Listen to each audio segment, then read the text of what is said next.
배가 더디가 여러 날 만에 간신히 니도 맞은편에 이르러 풍세가 더 허락하지 아니하므로 살몬의 앞을 지나 그레데 해안을 바람막이로 항해하여 간신히 그 연안을 지나 미항이라는 곳에 이르니 라세아시에서 가깝더라.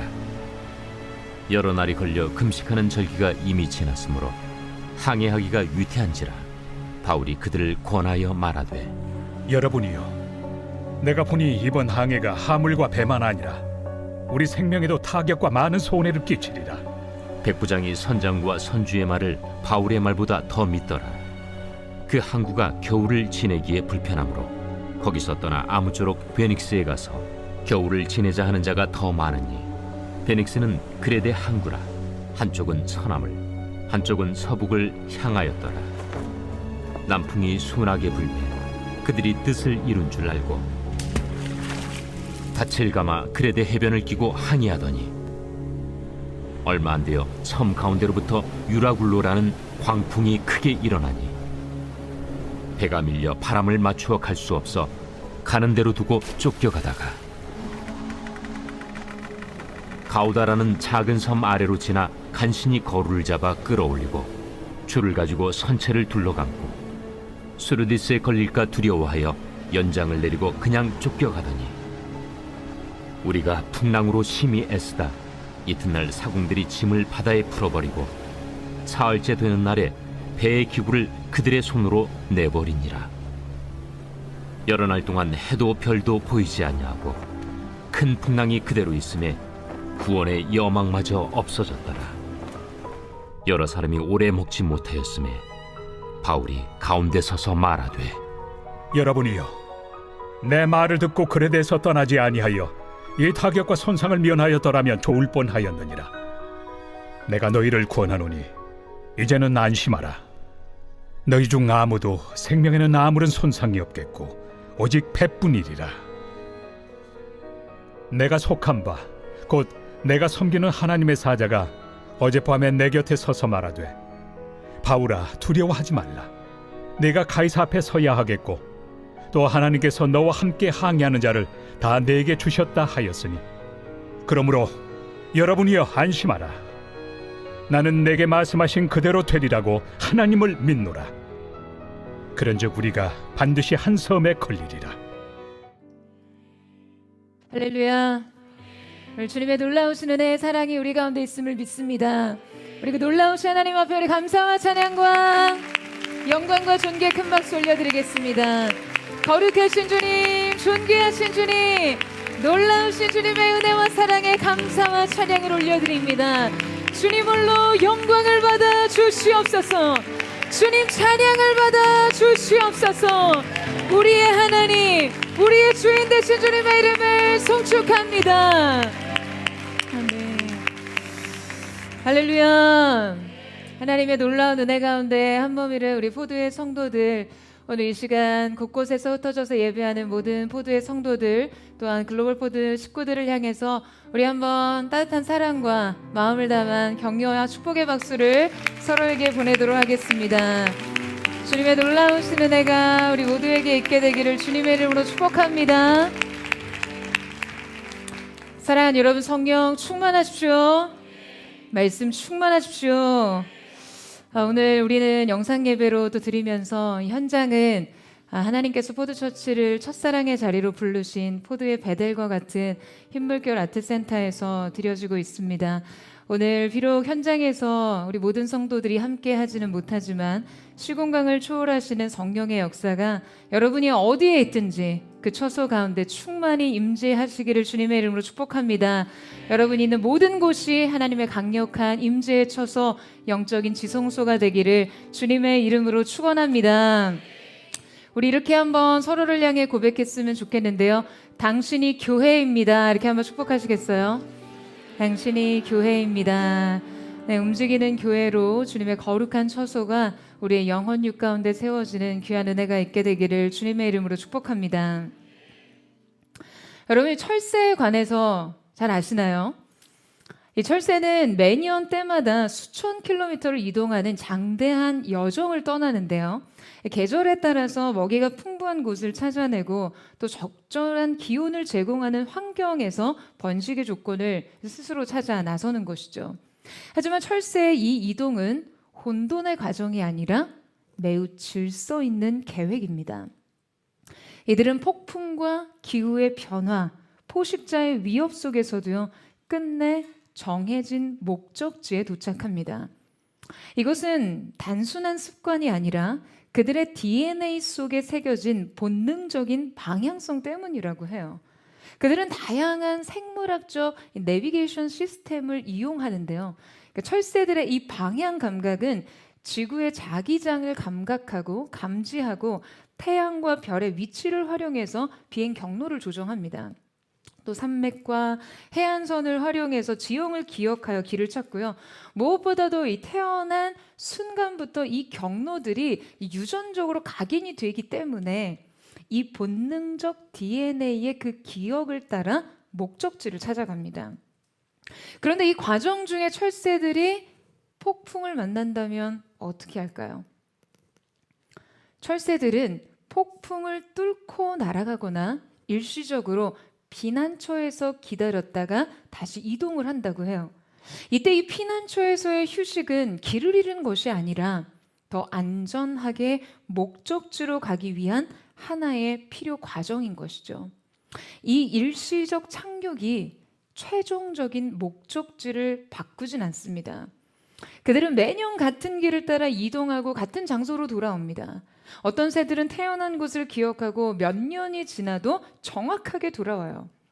여러분, 그들의 이 투철한 귀소 본능이 우리에게 굉장히 큰 도전과 자극이 되지 않습니까? 우리의 인생 역시 어떠한 상황에서도 궁극의 방향성을 갖고 결국 그 최종적 목적지를 향해 가고 있습니까? 그 어떠한 장애물과 변수들이 이 과정에 개입하고 작용한다 할지라도 결국 인생의 모든 여정이 하나님의 계획과 그분의 약속이라는 목적을 향해 가고 있나요? 오늘 우리는 폭풍 한가운데에서도 하나님이 정하신 방향을 기억하고 따라갔던 한 사람을 만나보고자 합니다. 오늘 함께 살펴볼 말씀은 인간의 계획을 넘어 하나님의 섭리로 로마로 가는 바울의 여정에 관한 것입니다. 바울은 앞서 예루살렘에서 체포되었을 때 그가 로마에서 복음을 증거하게 될 것이라는 하나님의 약속을 받죠. 바울은 어떠한 상황에서도 이 말씀을 신뢰하며 자신의 사역의 방향성이 이 로마를 향하고 있다는 것을 항상 의식합니다. 오늘 함께 읽은 본문 속의 바울은 죄수의 신분으로 로마로 이송되는 중이었는데요. 그는 앞서 유대 종교자들에 의해 여러 가지 혐의를 받고 수감된 죄수였어요. 유대 지도자들은 그들을 죽이려는 계획을 가지고 있었지만 바울은 로마 시민권자로서의 권리를 사용해서 로마 황제에게 상소를 합니다. 그러니까 황제에게 직접 재판을 받을 수 있는 권리는요, 당시 로마법의 매우 특별한 시민 권리였는데요. 그러니까 이 바울의 상소는 당시 법에 의거해 자신을 보호하는 매우 정당한 권리이지만 단지 어떤 위험에서 벗어나려는 계획보다도 로마에서 복음을 전하게 될 것이라는 이 하나님의 뜻에 따른 것이었어요. 그러니까 따라서 바울은 이 로마행 배에 죄수의 신분으로 승선을 하게 되는데요. 오늘 본문은 이 여정 중 바람이 좋지 않아 그레데 섬의 미항에 도착했다가 다시 베닉스로 출항하는 상황이었어요. 자, 그리고 바로 그때 유라글로라는 광풍에 의해 그가 탄 배가 극단의 위기에 놓이게 됩니다. 오늘 우리는 이 바울의 유라글로 광풍의 경험을 통해 우리의 인생 속에 맞이하는 폭풍마저도 하나님의 계획 아래에서 어떠한 도구로 쓰여졌는지를 깨달을 수 있습니다. 뿐만 아니라 폭풍 한가운데서도 약속을 신뢰하며 살아갈 때 약속이 이끄시는 삶에 베푸는 은혜에 대해 배울 수 있는 것이죠. 오늘 우리는 이 위기 상황 가운데 기억해야 할 7가지 믿음의 원리에 대해 살펴보고자 합니다. 그 첫 번째 믿음의 원리, 그 법칙은 위기는 본질을 남긴다입니다. 우리 함께 18절에서 19절 말씀을 같이 한번 읽어보도록 하겠습니다. 시작. 우리가 풍랑으로 심히 애쓰다가 이튿날 사공들이 짐을 바다에 풀어버리고 사흘째 되는 날에 배의 기구를 그들의 손으로 내버리니라. 자, 바울이 탄 배는 그레데 섬의 미항에 도착한 상황이었는데요. 이 당시 그 로마의 곡물선들은 겨울철에는 항해하기가 어려워서 미리 안전한 항구에 정박을 합니다. 그런데 그들이 잠시 머물렀던 이 그레데 섬의 미항에서는요, 겨울을 나기에는 굉장히 불편함이 있었기 때문에 결국에는 베넥스 항에 출항을 했고, 얼마 되지 않아서 이 유라굴로라는 큰 광풍이 일어났고 배는 표류하게 됩니다. 이때 일어난 유라굴로 광풍은요, 동풍을 의미하는 유로스와 북풍을 의미하는 아킬로의 합성어, 이 북동풍을 의미합니다.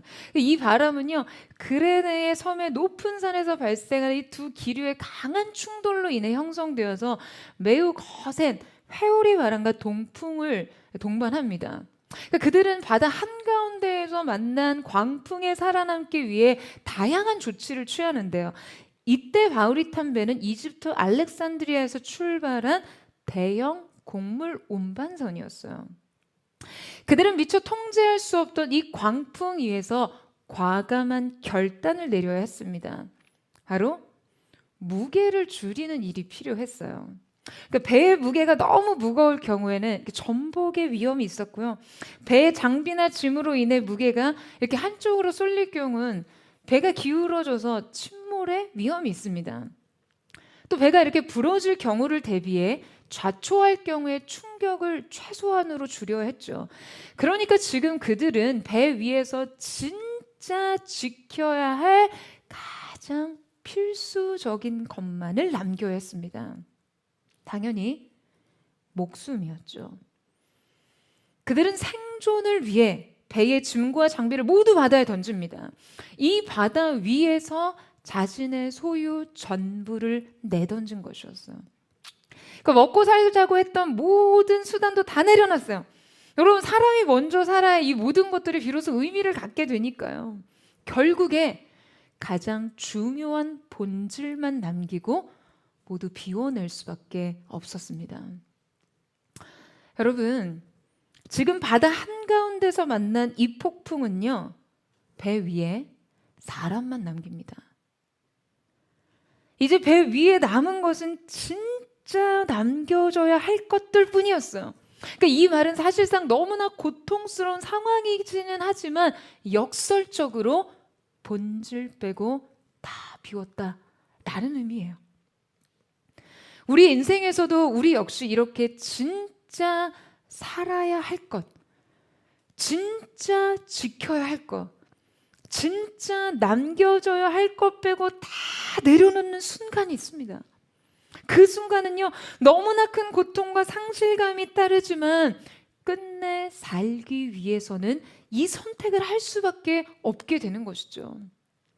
이때 우리가 인생에서 가장 중요하고 가장 가치 있게 생각하고 있었던 것이 무엇이었는지가 드러납니다. 그것을 보고 그것을 확인하게 되는 것이 인생의 폭풍이 주는 유익이에요. 여러분, 우리의 인생은 종종 예상치 못한 폭풍을 만납니다.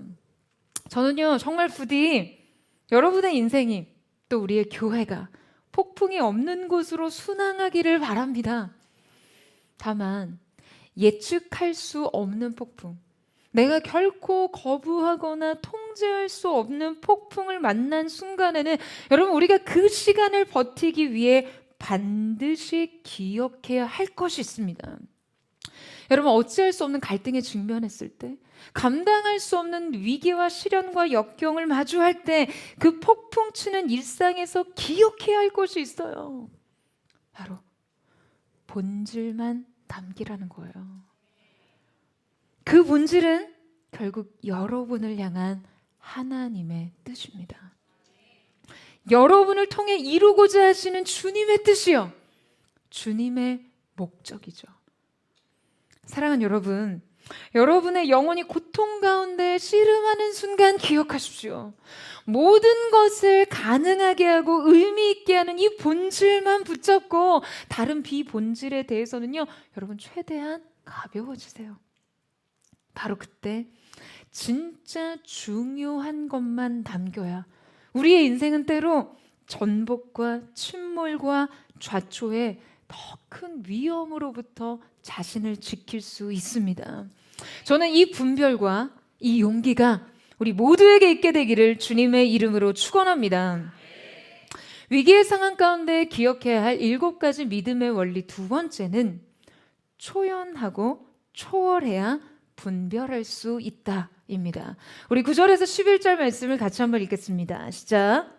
여러 날이 걸려 금식하는 절기가 이미 지났으므로 항해하기가 위태한지라 바울이 그들을 권하여 말하되 여러분이여 내가 보니 이번 항해가 화물과 배만 아니라 우리 생명에도 타격과 많은 손해를 끼치리라 하되 백부장이 선장과 선주의 말을 바울의 말보다 더 믿더라. 자, 여러분 앞서 살펴본 바로는 이 베닉스로 출항을 결정하는데 결정적인 의지는 어디에서 비롯됐습니까? 그러니까 겨울을 편히 지내야 한다는 욕심에서 비롯된 것이죠.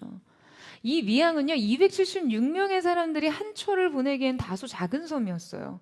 그러니까 선장과 선주는 보다 안전하고 겨울을 보내기에 편의 시설이 좋았던 환경을 선택하기 위해서 출항을 결정합니다. 이익과 편의에 의한 결정이었어요. 작은 불편을 감수하지 못했던 이 선택이 어떠한 결과, 어떠한 대가를 치르게 할지 바울 빼고 그 누구도 알지 못했습니다. 바울만이 미래를 예견했어요. 여러분, 우리가 어떠한 결정을 하는 것에 있어서 결코 파악할 수 없는 어떠한 불가능한 미지의 일들, 예측 불가능한 상황들에 대한 아주 그 고도의 분별력을 지니기 위해서는요, 여러분 우리 안에 어떤 것이 먼저 정립이 되어야 할까요? 여러분 사람이 위기에 봉착하면요, 사람들은 반드시 압력을 받습니다.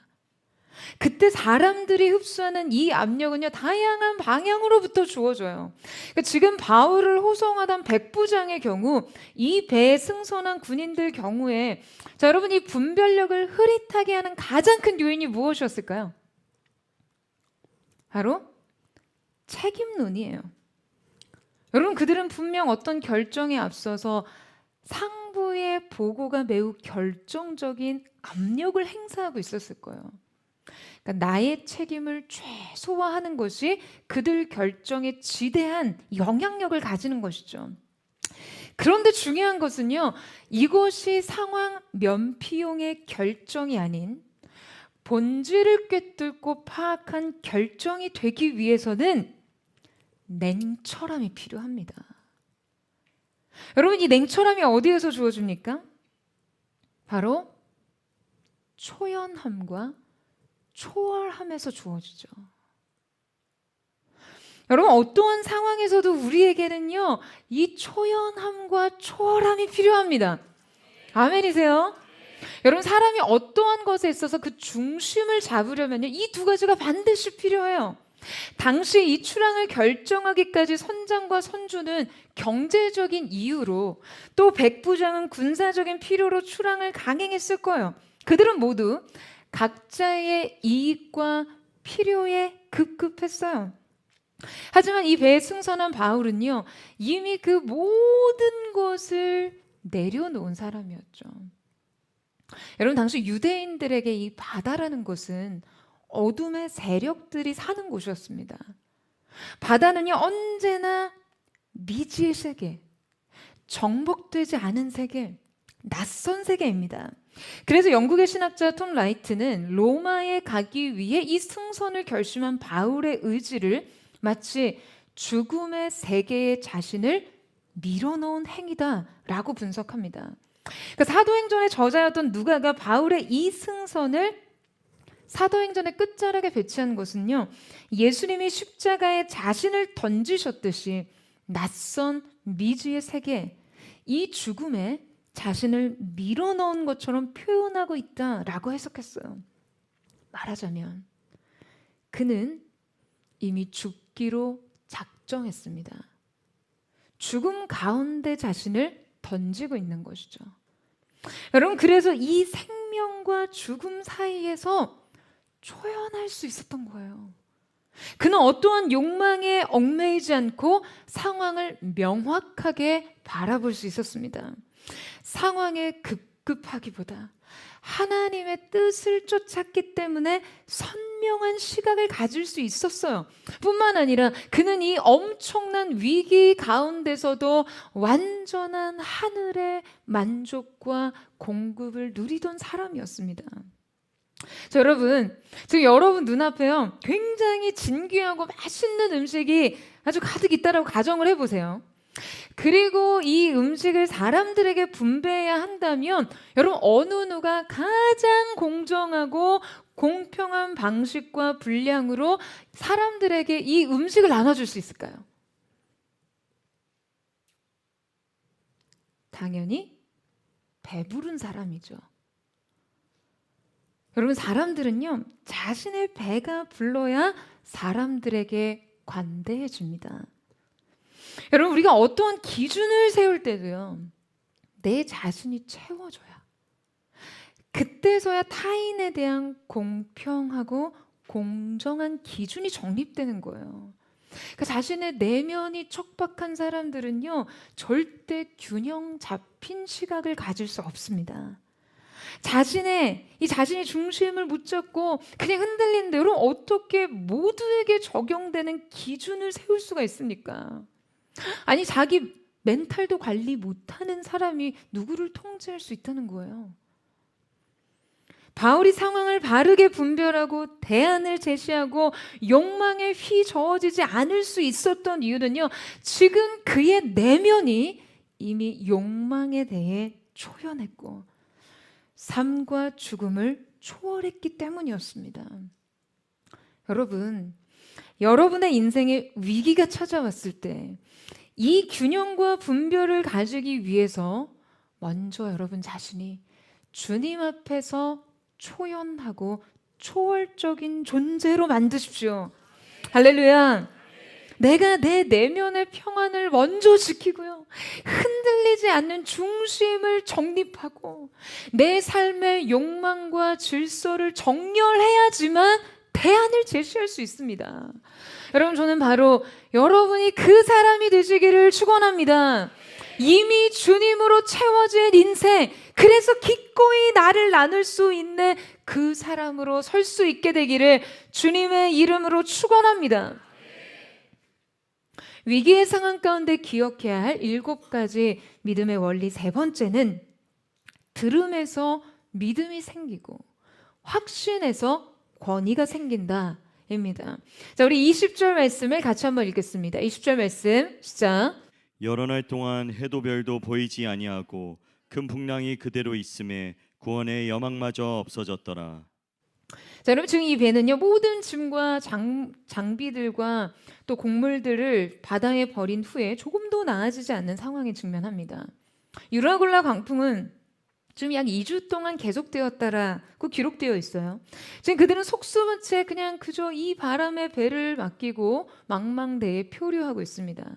심지어 폭풍으로 인해 태왕과 별이 보이지 않는 상황이었으니까요, 자신들이 어느 방향으로 표류하는지조차 확인할 방도가 없었죠.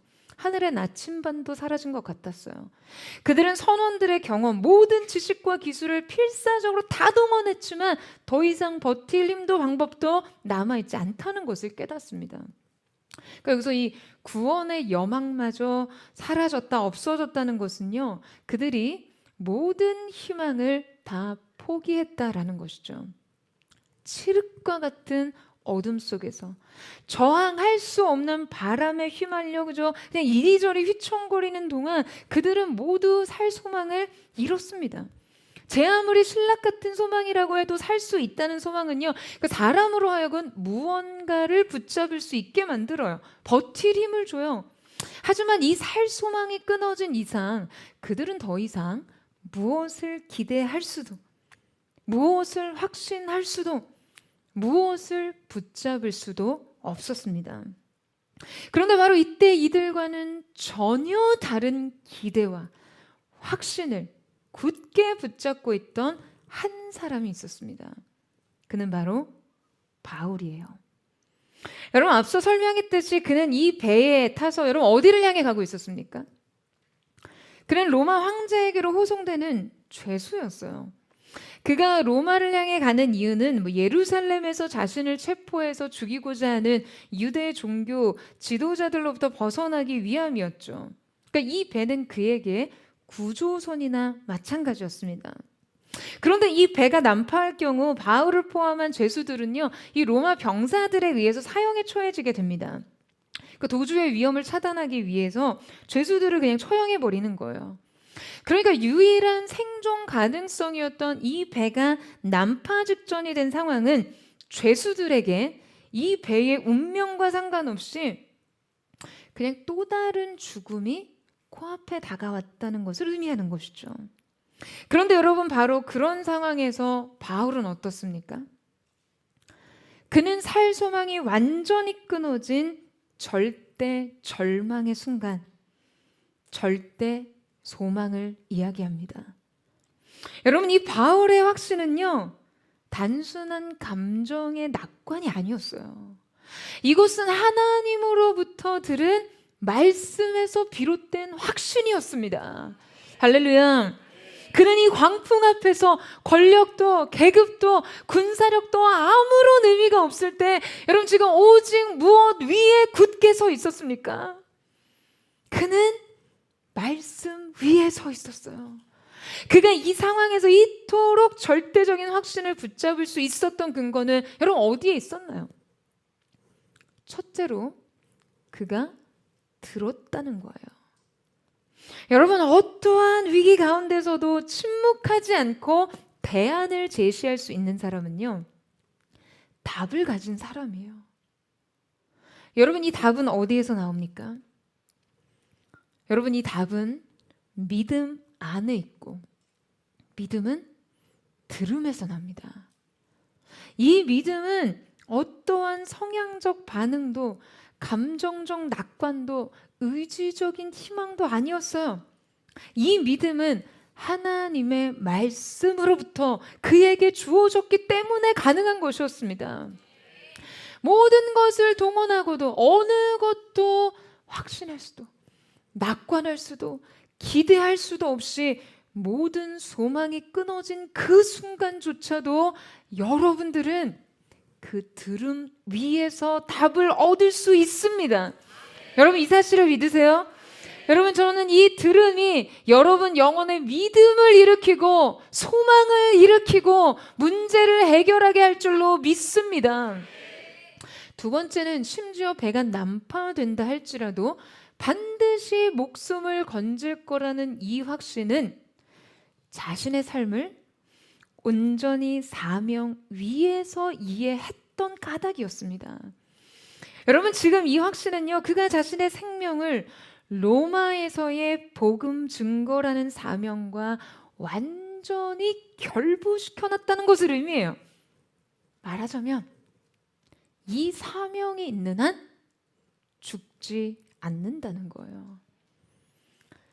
여러분, 삶을 송두리째 흔들어 놓고 모든 소유와 목표와 방향을 아무 의미 없게 만들어 놓은 이 폭풍 한가운데 살 소망이 그냥 다 끊어진 채로 구원에 남은 가능성이 전혀 없이 그냥 향방 없이 표류하던 이 절대적인 절망의 순간조차도 믿음 위에 선 한 사람이 되십시오. 인간의 모든 방법이 무력해진 순간에 그냥 발만 동동 굴르고 안절부절하지 마시고요. 이제 끝났다, 출구는 없다 라고 단정 짓지 마시고요. 사형 선고가 된 것이나 다름없던 이 순간에조차 생명을 선언하던 바울을 기억하십시오. 모든 감각을 동원해 폭풍 한가운데서도 여러분에게 찾아오셔서 말씀하시는 주님의 음성을 들으세요. 휘청거리시는 여러분, 흔들리시는 여러분, 두려움에 떠는 여러분, 절망하는 여러분 가운데 찾아오셔서 여러분의 삶과 사명에 대해 말씀하시는 주님의 음성을 들으십시오. 그 말씀 위에서 여러분은 확신을 가질 수 있어요. 죽음이 아니라 생명을, 절망이 아니라 소망을, 향방이 없는 표류가 아니라 정확한 목적지를 향한 항해를, 어느 것도 통제할 수 없는 그 폭풍을 다스리시는 배우의 힘과 능력을 확신하시기를 주님의 이름으로 축원합니다. 배우에서 역사하시는 우리 주님의 역사하시는 손의 능력이 그 믿음의 한 사람 여러분에게 주어지기를 주님의 이름으로 축원합니다. 위기의 상황 가운데 기억해야 할 믿음의 원리 네 번째는 위기는 위치를 바꾼다입니다. 여러분 앞서 살펴봤듯이 지금 그레데 미항에서 베닉스로 항해를 결정할 때 바울은요, 이제 출항하게 되면 굉장히 큰 위험이 닥칠 것이라 이 배의 출항을 만류합니다. 그러니까 아무런 욕심도 개입시키지 않고 바다에 대한 경험과 당면한 문제들에 대한 어떠한 그 영적인 감각을 가지고 그는 이 출항을 반대했어요. 학자들의 분석에 따르면 지금 바울이 선교 여행을 위해서 배를 탄 거리가 한 5,600km에 이른다라고 추산합니다. 그러니까 그만큼 굉장히 다양한 승선의 경험이, 바다에 대한 어떤 지식과 경험을 그가 가지고 있었던 것이죠. 감각을 쌓았던 거예요. 그는 베테랑 여행자였습니다. 그러나 사람들은 그의 의견에 귀를 기울이지 않습니다. 백부장과 선장, 선주의 의견에 따라 출항이 결정됩니다. 여러분 사실상 이거는 당연하죠. 여러분 왜 그럴까요? 지금 그가 아무리 바다에 대한 경험이 있든 말든 그의 말에 영향력을 결정하던 그의 신분이 뭐였어요? 지금 바울이 어떤 위치였죠? 그건 죄수였습니다. 죄수의 신분으로 그 배에 탑승했어요. 그 배에는 모두 276명의 사람들이 있었는데요. 배에는 로마의 장교였던 백부장 율리오와 배의 운항을 담당하는 항해 전문가들, 그리고 배의 소유주도 타 있었어요. 그러니까 일개 죄수였던 바울의 말을 들을 리가 있습니까? 그가 배의 운항에 대해 출항 여부에 대해 의견을 개진할 자격이나 있었겠어요? 그런데 막상 배가 풍랑을 만나 위기에 처하자 여러분 어떠한 일이 일어났는지요? 위기가 심해질수록 배에 탄 사람들은요 모두 바울의 말을 따릅니다. 사람들은 더 이상 전문가의 말이 아니라 하나님의 음성을 들은 바울의 말을 듣기 시작한 것이죠. 호송 중이었던 죄수 바울이 이 위기를 통해 이 배의 실질적인 지도자가 된 거예요. 여러분 이것은요 결코 당연한 상황이 아닙니다. 이 276명의 사람들이 죄수의 말을 쫓았던 것은요 그가 가진 어떤 신분적 위치와 그에 따른 사회적인 제약에 상관없이 그의 말이 권위와 영향력을 가졌다는 의미예요. 그러니까 우리가 바울의 상황을 통해 알 수 있는 것은 바로 위기가 위치를 바꾼다라는 사실입니다. 여러분 우리의 삶에 위기가 찾아올 때 하나님께서는 이 위기를 통해 우리를 더 높은 곳으로 이끄시는 과정으로 삼으시기도 합니다. 여러분 아멘이세요? 이때 우리는 위기를 통해 새로운 자리로 이동하게 되죠. 여러분 그러니까 여러분 인생에 위기가 닥칠 때 단지 이 위기 속에서 두려워하며 불안해하며 벌벌 떨 게 아니라요 이 위기가 여러분의 인생에서 무엇을 드러내고 무엇을 뒤바꾸고 있는지를 주목하셔야 합니다. 위기가 오히려 여러분의 존재감과 영향력을 드러내고요 여러분의 지도력과 권위를 드러내는 기회가 될 수 있다는 것이죠. 여러분 이 사실을 믿으세요? 여러분 바울뿐만 아니라 수많은 믿음의 선인들의 삶은 위기에 도리어 강했습니다. 이 이때의 믿음은 위기 속에서 단지 구조 낙하산을 내리는 것이 아니라요, 로켓을 쏘아 올린 것과 같았어요. 요셉은 감옥에서 죄수의 신분에서 총리로, 다윗은 도망자에서 왕으로, 느헤미야는 술 맡은 관원에서 민족의 지도자로 승격합니다. 특별히 요셉의 삶에서 여러분, 기근은 단순한 재난이 아니라 그의 위치와 영향력을 완전히 바꾼 결정적인 사건이 되었어요. 여러분, 요셉의 때 그 땅에 극심한 기근이 찾아옵니다. 성경은 당시의 기근의 굶주린 것은요, 애굽뿐만 아니라 온 땅, 온 세상이라고 기록하고 있어요. 애굽과 가나안과 메소포타미아 그 주변 국가들까지, 아니 그냥 근동지방 그 이상의 범위에 이르는 심각한 기근이 들이닥쳤다는 거예요. 그런데 바로 그때 유일하게 식량이 예비되었던 애굽의 사람들이 찾아와 곡식을 요청하자 창세기 41장 55절 말씀에 의하면 바로가 이렇게 말했다라고 기록하고 있습니다.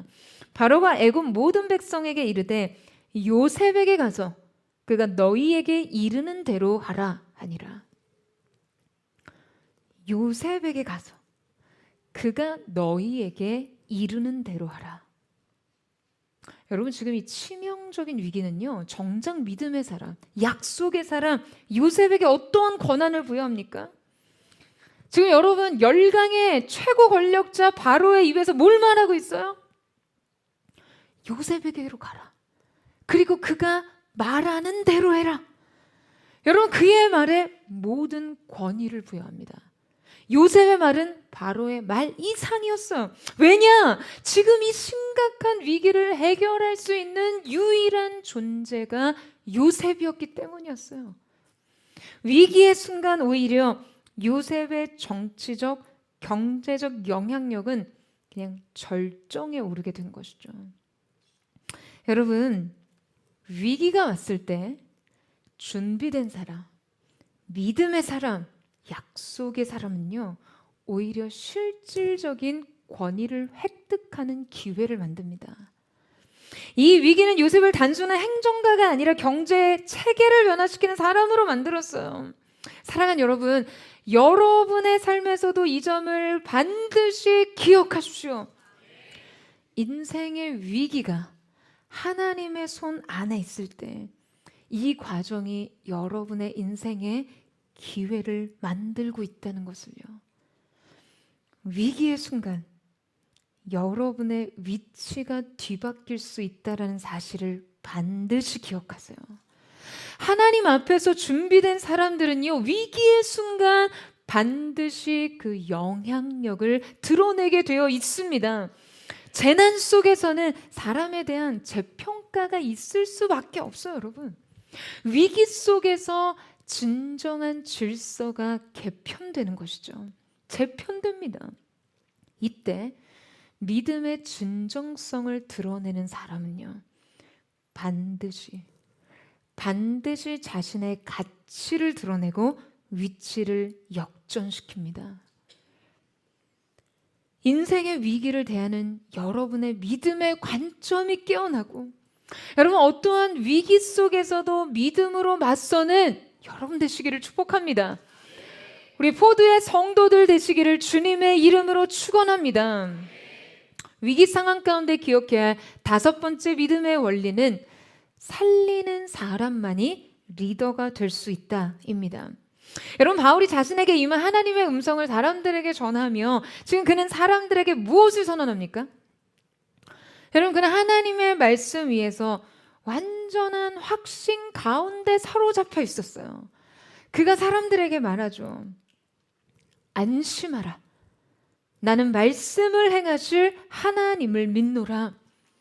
여러분, 저는 바울의 이 선언이 여러분의 인생 가운데 여러분의 입에서 흘러나오는 말이 되기를 축원합니다. 여러분, 모두가 흔들릴 때요, 모두가 불안과 두려움에 흔들릴 때 그 진동 속에서도 흔들리지 않는 자만이 세상의 평안을 말할 수 있습니다. 이때 선언된 평안이 그들의 영과 혼을 살리는 것이죠. 뿐만 아니라 바울은 그들을 실제로 먹이기도 합니다. 우리 33절에서 36절 말씀을 같이 읽겠습니다. 시작.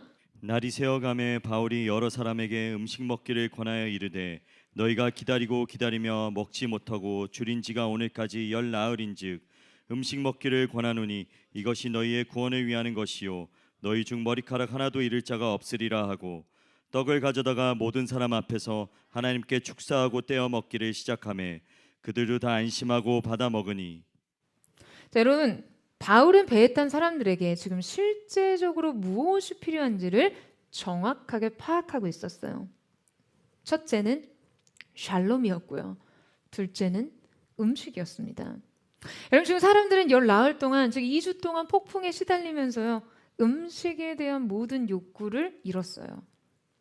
그들은 굶주렸음에도 불구하고 지금 이 재난 상황에서 자신의 몸을 추스릴 뭔가 에너지를 추스릴 감정의 여유가 없었던 거죠. 그때 바울이 어떤 행동을 합니까? 그들에게 평화를 선언한 뒤에 그는 이어 그들을 먹입니다. 떡을 가져다가 축사하고 떼어서 먹였어요. 이 장면을 묵상하는데요. 정말 참 많은 감동이 밀려오더라고요. 리더는 어떤 위기 상황에서도 사람들을 먹여야 하는구나. 어떠한 상황 속에서도 그들의 굶주림을 채워야 하는구나. 이것이 리더의 숙명이고 책임이구나. 하지만 여러분, 이렇게 누군가를 먹이고 채우고 살리면요, 이 책임을 한 사람에게는 진정한 리더십이 부여됩니다. 여러분, 늑대 무리에서 늑대의 우두머리를 알파라고 하는데요. 늑대의 우두머리를 알파라고 하면 가장 강한 개체가 이렇게 막 무리를 막 지배하는 그런 모습을 떠올리기 쉽습니다. 하지만 이때 이 알파의 자격은 절대 힘의 논리에 의해 결정되는 게 아니라고 해요. 알파는 가장 강한 늑대가 아니라 무리를 돌보고 먹이는 늑대입니다. 이 알파는 군림하는 것이 아니라 무리를 위해서 희생하는 존재인 것이죠. 그래서 늑대들은 사냥을 할 때 각자의 역할을 나누며 팀워크를 발휘하는데요. 빠른 늑대는 사냥감을 물고 힘이 센 늑대는 공격을 하고요. 경험이 많은 늑대는 전략을 짭니다. 그런데 정작 이때 모든 역할을 결정하는 리더 알파는요, 먹이를 차지하는 자가 아니라 무리를 먹이는 자라는 거예요. 혼자 먹이를 차지하는 늑대는 오히려 이 무리에서 철저하게 배척당합니다. 진정한 리더 알파 늑대는 무리 전체의 생존을 위해 그 어린 새끼 늑대와 약한 늑대들에게 먼저 먹이를 나눠주는 존재입니다. 힘이 강한 자가 아니라 무리 전체가 살아남을 수 있는 방법을 모색하고 조율하는 이 균형 잡힌 존재가 리더가 되는 것이죠.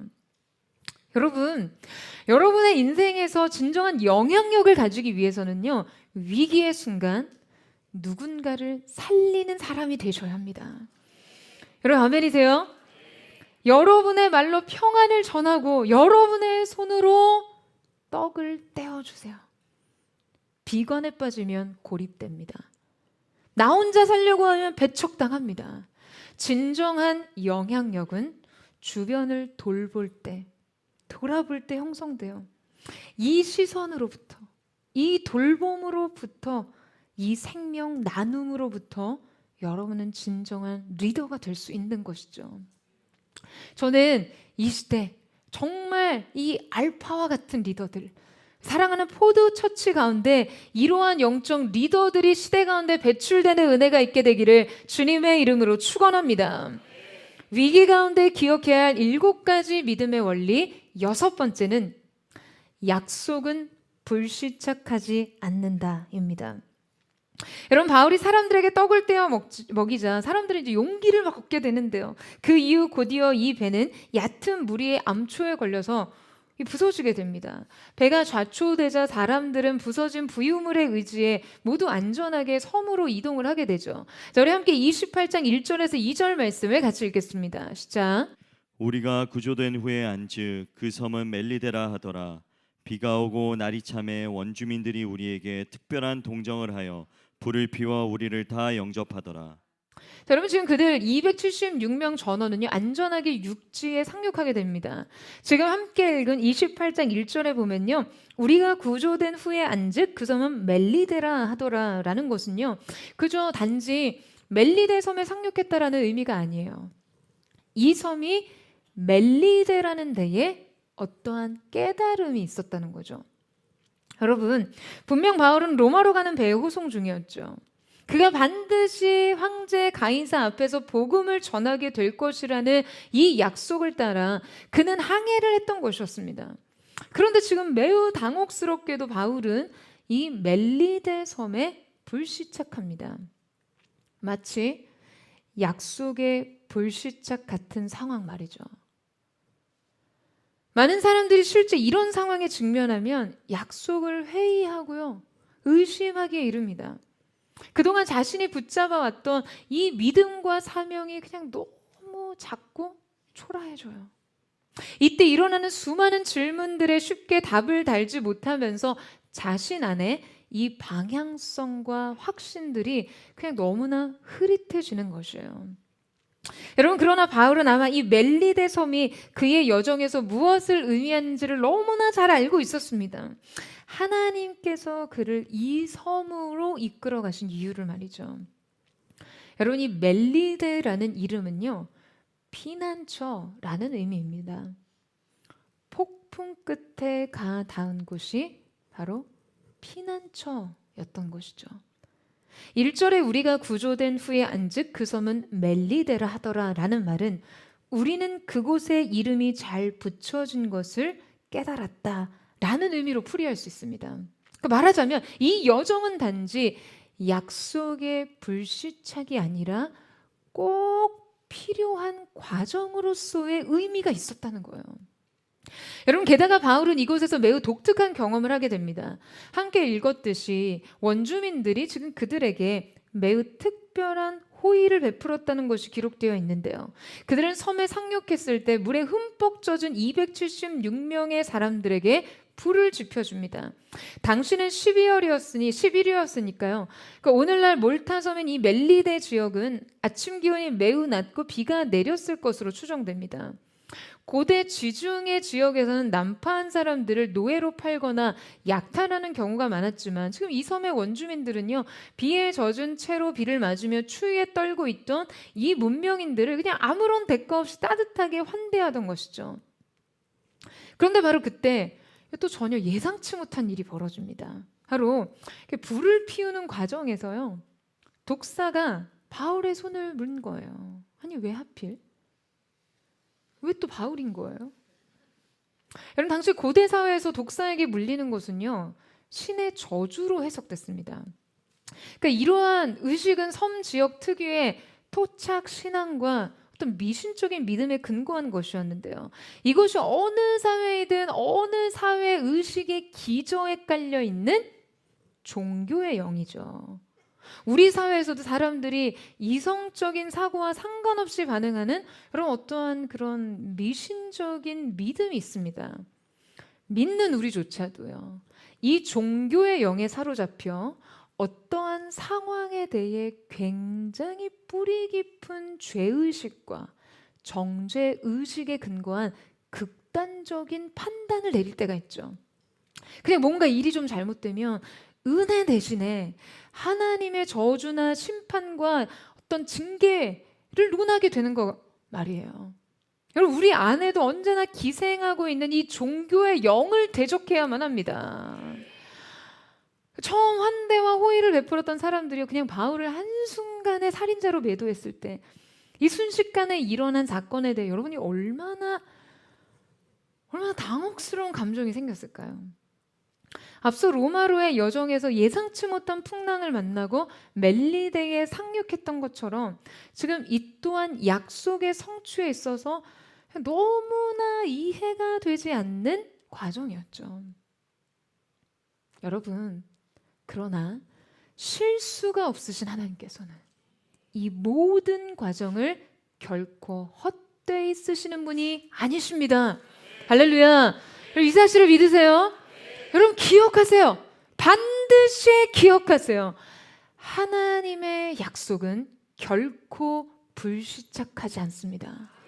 하나님의 약속은 단지 목적지에 도착한다라는 의미로 완성되지 않습니다. 이것은 단순히 물리적 도달로 설명되지 않아요.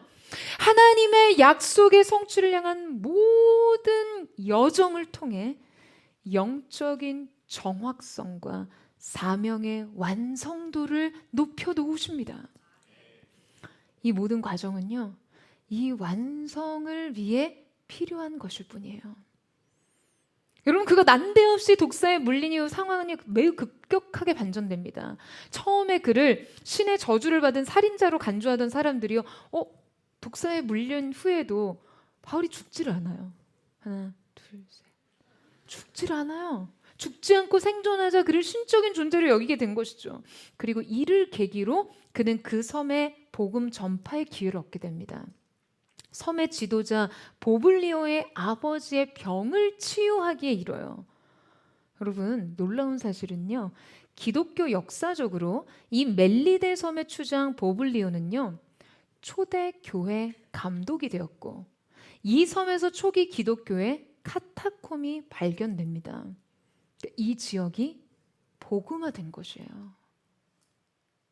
여러분, 약속은 불시착하지 않습니다. 우리의 불시착조차 하나님께서는 위대한 역사의 길이 되게 하시고, 폭풍에 휩쓸려 이른 이 막다른 길에서조차 하나님의 계획은 완벽하게 실행되는 것입니다. 할렐루야. 여러분, 인생이 예상치 못한 상황에 맞닥뜨릴 때마다 여러분 기억하세요. 하나님의 서사는 완벽합니다. 완전한 반전을 이끄실 주님을 기대하세요. 모든 것이 합력하여 선이 되는 놀라운 역사를 목도하는 하나님의 사람들 되시기를, 거룩한 포도의 성도들 되시기를 주님의 이름으로 축원합니다. 위기의 상황 가운데 기억해야 할 믿음의 원리, 마지막은 인생의 중력은 약속이다 입니다. 여러분이 만유 인력의 법칙을 아시죠? 다 아실 거예요. 우리의 피부가 지금 계속 흘러내리고 있는 이유는 중력의 법칙이 존재하기 때문이죠. 중력은 지구의 이 지표면에 있는 물체를 지구가 이 지구 중심의 방향으로 끌어당기는 힘을 말합니다. 그러니까 지구에 있는 한 이 일정한 힘의 방향에 속해 있게 되는 거죠. 그러니까 우리가 지구상에 존재하는 한 우리가 무슨 중력을 체감하거나 의식하지는 못하지만 모든 물체는 결국 중심을 향해 끌어당겨지는 이 중력의 영향권 아래 있습니다. 그러니까 이 보이지 않는 힘의 영향력을 벗어나는 사람은요, 아무도 없어요. 여러분, 그런데 이런 물리 법칙과 같이 우리의 인생에도 항시 작용하는 중력과 같은 힘이 있습니다. 우리의 인생의 중력은 결국 하나님의 약속입니다. 인생을 일정하게 끌어당기는 힘, 결코 벗어날 수 없는 일정한 방향성, 원천적으로 거부할 수도, 저항할 수도, 벗어날 수도 없는 이 힘의 방향성이 바로 하나님의 약속입니다. 우리의 인생이 때로 풍랑을 만나 무언가를 잃어버리고 그저 표류하듯 향방 없이 그냥 방황하듯 둥둥 떠다니는 듯한 시간 속에서도요, 여러분, 우리는 기억해야 돼요. 인간이 미처 통제할 수 없는 이 폭풍을 다스리시는 거대한 힘의 영향력을 말이에요. 때로는 우리의 인생이 폭풍 속에 던져져 있는 것처럼 보입니다. 때로는 우리의 인생이 부서진 배처럼 망가져 보일 때가 있어요. 때로는 우리의 인생이 예상치 못한 곳에 불시착한 것처럼 느껴질 때가 있습니다. 그러나 중력이 언제나 물체를 중심으로 이끄는 것처럼 우리가 주님 안에 거하는 한 하나님께서는 우리를 반드시 이 약속 안으로 이끌어 가십니다. 우리 함께 28장 14절 말씀을 같이 한번 읽겠습니다. 시작. 거기서 형제들을 만나 그들의 청함을 받아 이레를 함께 머무니라. 그래서 우리는 이와 같이 로마로 가니라. 여러분, 성경은 이렇게 기록하고 있습니다. 우리는 이와 같이 로마로 가니라. 여러분, 바울은요 결국 로마에 갑니다. 여러분, 로마로 가니라, 이 한 줄에서 어떤 전율이 느껴지지 않으세요? 톰 레이디 목사님이 쓴 고요한 바다라는 찬송가 가사에는 풍랑이 일어나 쉬지 못하나 이 풍랑으로 인하여 더 빨리 갑니다 라는 고백이 있습니다. 너무나 아름다운 고백이죠. 비록 폭풍이 치는 바다 한가운데서 그들은 두려워하며 떨며 갈피를 잡지 못했을지라도 여러분, 하나님의 말씀은 이 배의 항로가 되었고요. 결국 이 배는 이 약속을 향해 항해합니다. 그리고 끝내 이 폭풍은 날개가 되어 그들을 약속의 항구에 정박하게 합니다. 모든 과정조차 완성을 위해 필요했고요. 모든 여정을 통해 하나님은 그분의 뜻을 온전히 이루신 것이죠. 여러분, 우리에게도 이 힘에 대한 의식이 필요합니다. 우리의 인생에 이 약속의 중력이 작용하고 있다라는 사실을요. 우리의 교회를 이 약속의 중력이 끌어당기신다라는 사실을요. 사랑하는 여러분, 폭풍이 비전의 날개가 되고 말씀이 우리의 항해의 항로가 되어 이 약속의 힘이 마침내 우리를 소원의 항구로 이끄실 줄로 믿습니다. 그곳을 믿음으로 정박하는 기쁨의 날을 맞이하는 그 은혜가 사랑하는 포도의 성도들, 각 사람의 인생과 주님의 몸된 교회인 우리 교회 가운데 있게 되기를 주님의 이름으로 축원합니다. 이 시간 우리 함께 찬양하며 주님 앞으로 나아갔으면 좋겠습니다.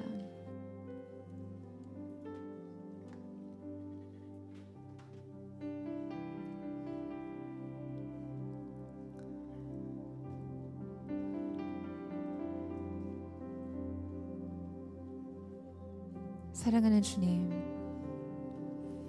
주님께서 포도처치를 이 시대 믿음의 항해자들로, 믿음의 모험가들로 불러주셨습니다.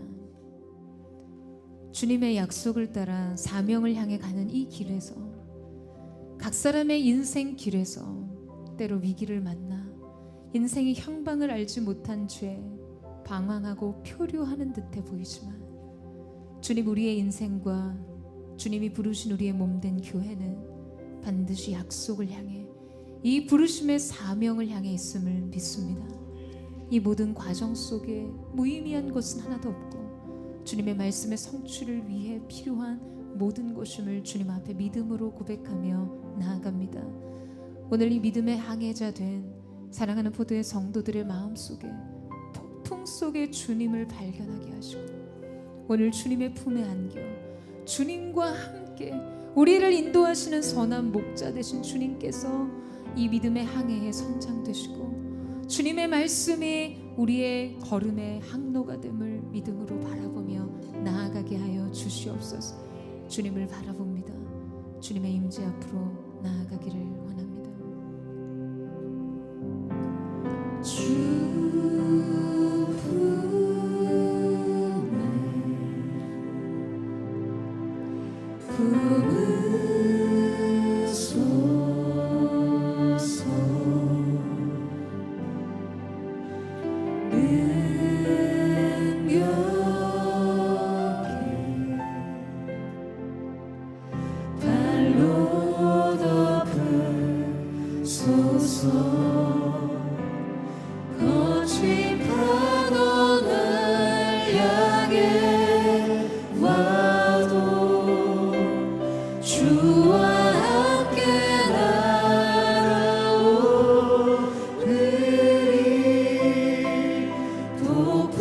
가운데 나의 영혼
우리의 믿음은 우리 앞에 풍랑과 거친 파도를 두지 않고 그 앞에 계신 주님을 보게 합니다.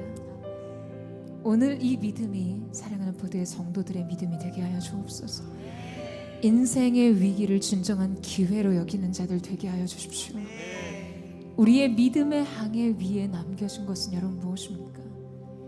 이 위기가 우리의 인생 속에 가장 중요한 것이 무엇인지를, 우리가 지켜내야 될 가장 중요한 가치가 무엇인지를 알게 할 것입니다.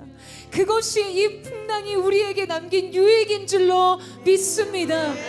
사랑하는 주님, 이 거친 풍랑과 파도 위에서, 이 위기 안에서 우리가 본질만을 남기는 자들이 되게 하여 주시옵소서. 주님 안에서 가치를 지키는 자들이 되게 하여 주시옵소서. 주님을 보는 믿음의 새로운 시선이 열려지게 하여 주시옵소서. 사랑하는 여러분, 여러분의 인생의 위기는 기회입니다. 여러분의 인생 속에서 하나님만을 남길 수 있는 기회요, 하나님의 뜻만을 찾을 수 있는 기회, 하나님의 목적을 찾고 붙들 수 있는 기회인 줄로 믿습니다. 사랑하는 주님, 포도처추의 이 믿음의 항해 속에서 만난 누군가는 위기라고 말하는 이때를 우리는 기회라고 말합니다. 이 기회의 때에 포도처추가 주님 앞에 본질만을 남기는 믿음 드리기를 원합니다. 하나님만을 남기는 믿음 드리기를 원합니다.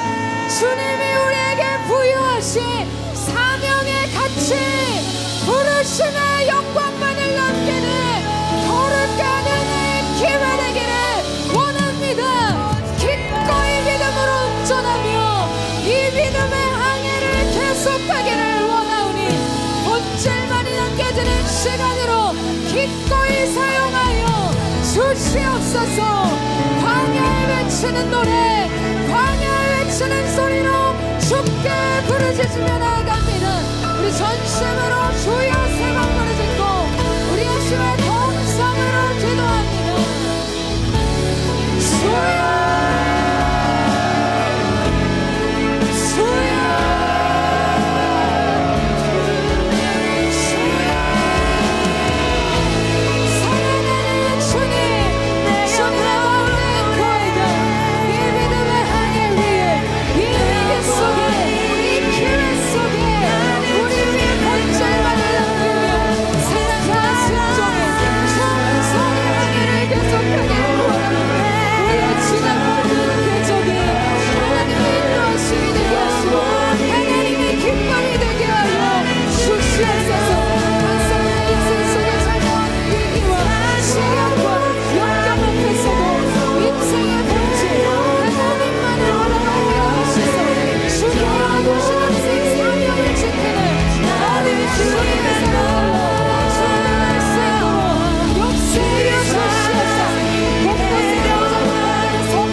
주를 기억하네.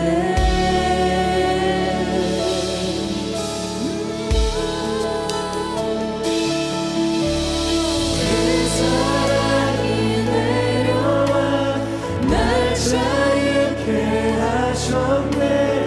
영원히 나는 주님의 것 산과 골짜기에서 내 영혼 노래하네. 영원히 나는 주님의 것 주의 약속 이루어져 주의 약속 이루어져 소망이 넘칠 때도 은혜로운 주 손길 느낄 때도 주를 향한 갈망과 겸손한 마음으로 우리의 믿음의 손 들고 주님의 내게 행하신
주님의 그 사랑이 우리를 완전하게 하셨음을 믿습니다. 자유케 하셨음을 믿습니다. 회복케 하셨음을 믿습니다. 사랑하는 여러분, 위기는 위치를 바꿉니다. 이 위기 앞에서 준비된 믿음의 사람은요, 하나님께서 시대 가운데 하나님의 사랑으로 새롭게 하세요. 그 위기 가운데 시대를 먹이고 살릴 만한 믿음이 준비된 자들을 통해 하나님께서 이 시대를 새롭게 하실 줄로 믿습니다. 여러분, 갈망하지 않으세요? 여러분, 하나님이 여러분의 인생을 그렇게 쓰시기를 원하시지 않으십니까? 이 위기 앞에서 우리가 하나님 앞에 어떠한 태도와 어떠한 믿음을 드리느냐에 따라 여러분의 인생 속에 시련과 역경과 때로 슬픔이 찾아온다 할지라도요, 그것을 믿음으로 받을 때 모든 것을 역전하시는 하나님, 반전의 역사를 이루시는 하나님, 감옥의 죄수에서 애굽의 총리로, 광야의 도망자에서 이스라엘의 왕으로, 술 맡은 제국의 관원에서 민족의 지도자, 시대적으로 무너진 성벽을 재건하는 자들로 하나님께서 삼으실 줄로 믿습니다. 여러분, 개인의 인생뿐만 아니라 저는 포드처치가 하나님의 은혜의 때를 따라 제2의 교회 개척의 시즌 안으로 들어왔다고 믿습니다. 이 사실을 믿으세요? 여러분, 하나님께서 포드처치를 재난 가운데 부르셨어요. 코로나 행정명령으로 교회가 모여 예배할 수 없는 그때에 예배의 문을 열라 말씀하셨고요, 이 시대 가운데 재난 가운데 부흥을 외치는 교회로 서게 하셨습니다. 여러분, 왜 그렇습니까? 왜 그렇습니까? 진정한 교회의 시작과 완성, 시대의 부흥의 시작과 완성은 결코 상황과 환경의 조건이 아니에요. 어떠한 사람들에게 있는 것이 아닌 하나님의 작정된 은혜로부터 주어지는 것을 알게 하시기 위한 시대적인 표지라고 저는 믿습니다. 사랑하는 여러분, 우리는 이 시간 망망대해를 표류하는 배처럼 방황하는 것이 아니라요, 어디에서 예배해야 할지 알지 못하기 때문이 아니라요, 이 모든 과정이 하나님의 놀라운 귀한 섭리인 줄로 믿습니다. 이 모든 어려움이 결코 우리의 사명과 부르심을 저해할 수 없습니다. 이 모든 상황 속에서도 뚫고 나가는 하나님, 이 시대와 세대 가운데 포드처치가 위기가 위치를 바꾸는 새로운 영적 권위와 권세와 권능으로 덧입혀진 주님의 교회 되게 하여 주시옵소서. 모든 성도들의 삶 속에서도 인생의 위기가 위치를 바꾸는 거룩한 내 반전의 역사가 되게 하여 주시옵소서. 누가 주님 앞에 그 믿음을 드리시겠습니까? 누가 이 모든 것이 하나님께 속한 것임을 증명해내는 믿음을 드리기를 원하십니까? 우리 그 마음을 드리기를 원하시는 분, 주여 세 번 부르짖고 이 약속 안에서 주님, 우리가 분연히 믿음으로 일어나기를 원하오니 우리를 사용하여 주시옵소서. 주여 세 번 부르짖고 기도합니다. 주여, 주여, 주여,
새기십시오. 마음에 새기세요. 하나님의 약속은 결코 불시착하지 않습니다. 약속은 결코 불시착하지 않습니다. 우리의 인생의 멜리데는 무엇입니까? 그저 표류하다가 부서진 배를 안고 도착한 섬 같지만 그 여정은요, 하나님의 치밀한 계획과 섭리에 다 있는 것이었습니다. 주님의 피난처, 거룩하시는 해의 품, 그곳에서도 하나님의 계획이 있었고 하나님의 계획은 반드시 하나님의 영광으로 성취되었습니다. 그 땅이 복음화되었던 것처럼요. 사랑하는 여러분, 여러분의 인생 속에서도요, 이 하나님의 약속이 형방을 알지 못한 채 방황하다가 그 뜻을 이루지 못한 채 불시착한 것 같이 느껴지는 인생 여정 길목길목을 만나실 것입니다. 그러한 사건과 상황과 환경과 관계의 문제 앞에 계실 수 있을지 몰라요. 그러나 여러분, 이 멜리데라는 설미, 하나님의 피난처, 주님의 계획과 섭리가 서려져 있는 그곳이라는 것을 바울이 믿음으로 바라봤던 것처럼 오늘 여러분의 인생 속에 이 멜리데의 관점으로 삶을 재해석하는 은혜가 있게 되기를 주님의 이름으로 축원합니다.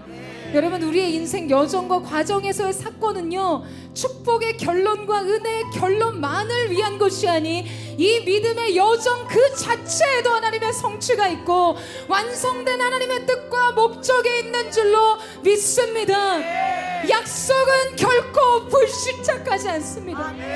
여러분이 도달한 인생 멜리데에서 뜻하지 않는 호의, 뜻하지 않는 공격, 뜻하지 않는 비난, 뜻하지 않는 상황을 만났을지라도 기다리세요. 사명자는 결코 죽지 않습니다. 주님의 부르심은 결코 땅에 떨어지지 않습니다. 주님의 약속은 결코 내 입에서 나온 말이 그 약속을 성취하지 않고 결코 내게로 그냥 돌아오지 않을 것이라는 이사야의 말씀처럼 그것을 이루는 것이 여호와의 영예요 영영한 표징이 될 것이라고 말씀하신 것처럼 기다리세요. 사명자는 죽지 않습니다. 우리의 사명의 부르심은 이의 없이 결코 땅에 떨어지지 않을 줄로 믿습니다. 이 믿음을 주님 앞에 드리며 우리의 삶을 주께 의탁하며 주여 한번 부르짖고 기도합니다. 주여. 사랑하는 주님, 오늘 이 시간 위에서 우리의 모든 믿음의 항목 속에 주님 뜻하지 않게 도달한 삶의 멜리데 앞에서 우리가 주님의 뜻을 간파하게 하여 주옵소서. 여기에도 하나님의 뜻이 있음을, 이 안에서도 하나님의 섭리가 있음을, 이 삶 속에서도 하나님의 계획이 있음을 믿음 안에서 부풀지 않고 주님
내 영혼 찬양하리라. 찬양하리 목소리 높여 찬양하리 찬양하리 내 마음 안정되네 찬양하리 모든 사랑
여러분 이 사실을 믿으세요?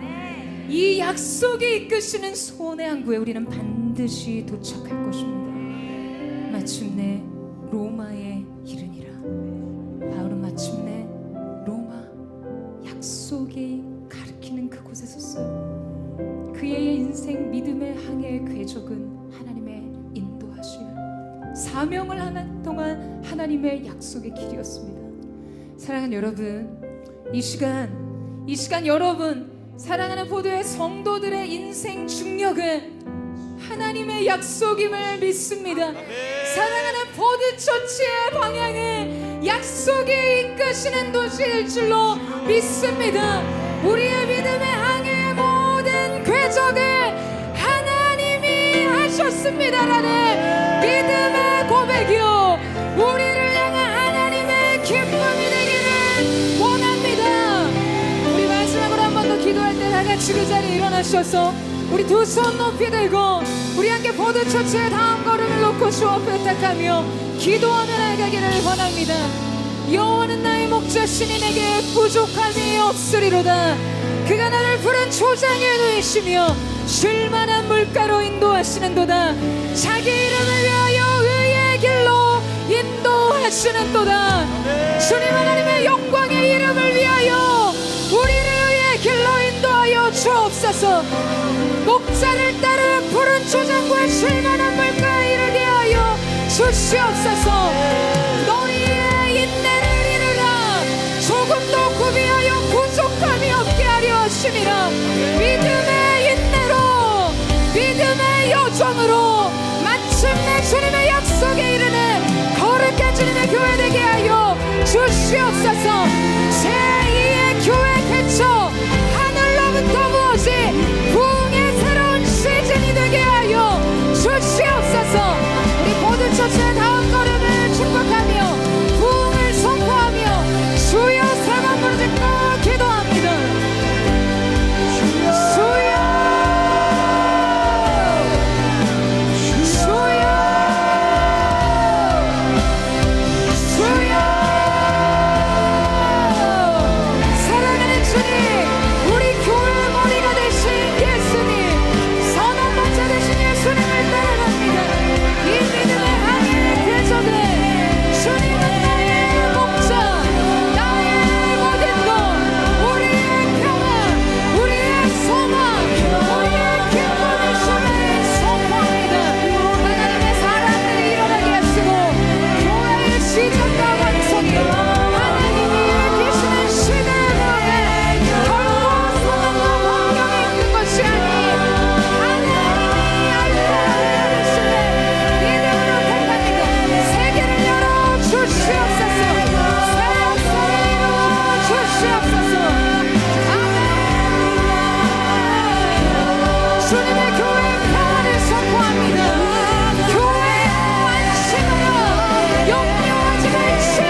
고백합니다. 저마귀는 우리를 숨기려고 저마귀는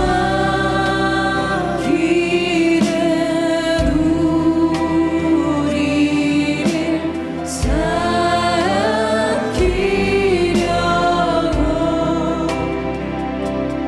입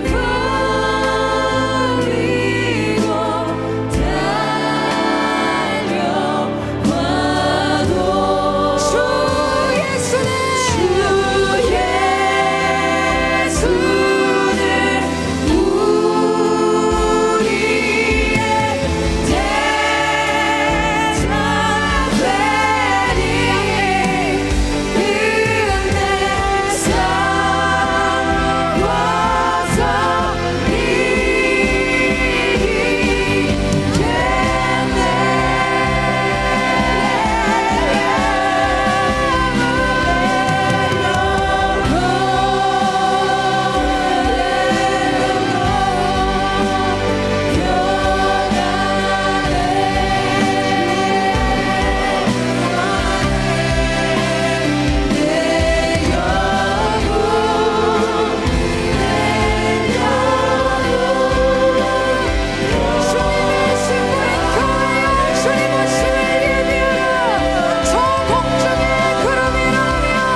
주시옵소서. 새로운 부흥의 시즌을 선포합니다. 더를 팬 주님의 교회로 세워지게 하여 주시옵소서. 그렇게 행하실 주님을 찬양하며 감사드리며 살아계신 예수님의 이름으로 기도드립니다. 아멘. 할렐루야. 우리 주님 앞에 감사와 찬양과 영광과 존귀의 큰 박수 올려드리겠습니다. 놀라우신 주님, 아름다우신 주님, 우리의 선한 목자 되신 주님의 이름을 찬양합니다. 할렐루야. 사랑하는 포드의 성도들, 여러분 안심하십시오. 평안하십시오. 근심하지 마십시오. 하나님께서, 하나님의 약속이 우리 믿음의 항해의 항로가 될 것입니다. 약속은 결코 불시착하지 않습니다. 이 모든 여정에도 하나님의 뜻이 있고 주님의 계획과 섭리가 있는 줄로 믿습니다.